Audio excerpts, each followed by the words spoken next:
প্রিয় দর্শক মণ্ডলী, আসসালামু আলাইকুম। আপনারা দেখতে পাচ্ছেন বৌদাটার মধ্যপাড়া থেকে যে বিলের ভিতরে যে খালটা নদীর সাথে সংযুক্ত হয়ে গেছে, এই খালটা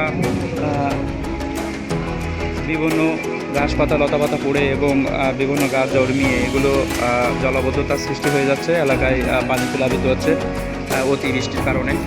আজকে আপনারা দেখতে পাচ্ছেন যে জামাত ইসলামী বাংলাদেশের প্রতিনিধি দল তারা এই পরিষ্কার পরিচ্ছন্ন অভিযানে বোদাটা শাখার আয়োজনে এখানে অংশগ্রহণ করেছে। এখানে নেতৃত্ব দিচ্ছেন বোদাটা ইউনিয়ন পরিষদের চেয়ারম্যান প্রার্থী মোহাম্মদ শহীদুল ইসলাম সাহেব। আপনারা তাকেও দেখতে পাচ্ছেন, চেয়ারম্যান প্রার্থী বোদাটা ইউনিয়ন পরিষদের, এবং জামাত ইসলামের আরও নেতৃবৃন্দ বিভিন্ন টিম আকারে আপনারা দেখতে পাচ্ছেন। এই খালের ওই মাথা থেকে শুরু করে আরও অনেক টিম আকারে এই জলাবদ্ধতা সৃষ্টিকারী যে লতাপাতা গাছপালা নতুন করে জন্মিয়েছে এগুলো পরিষ্কার পরিচ্ছন্ন অভিযান চলছে।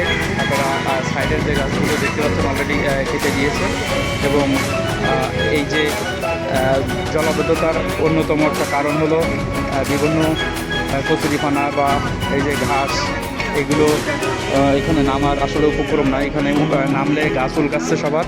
তারপরেও অ্যাডভোকেট শহীদুল ইসলাম সাহেবের নেতৃত্বে এখানে অনেক লোক অংশগ্রহণ করেছে এবং টিম আকারে। কয়টা টিম আপনাদের, কয়টা টিম এখানে কাজ করছে? 3টা টিম, খালি এনাদের বাদেও আরও 3টা টিম বিভিন্ন এই খালের ধার প্রান্তে কাজ করছে। আপনারা দেখতে পাচ্ছেন এই খালটা বোদাটা মাছ বাজারের বুক চিরে এই খালটা চলে গেছে মূল নদীর স্রোতধারায়, মূল নদীতে চলে গিয়েছে। এবং এখানে দেখেন অলরেডি এই খালটা পরিষ্কার আছে। তারপরেও এখানে এখনও জলবদ্ধতা সৃষ্টির জন্য যে ঘাসপালা, এগুলো লতাপাতা এগুলো আটকিয়ে বাধাগ্রস্ত করছে।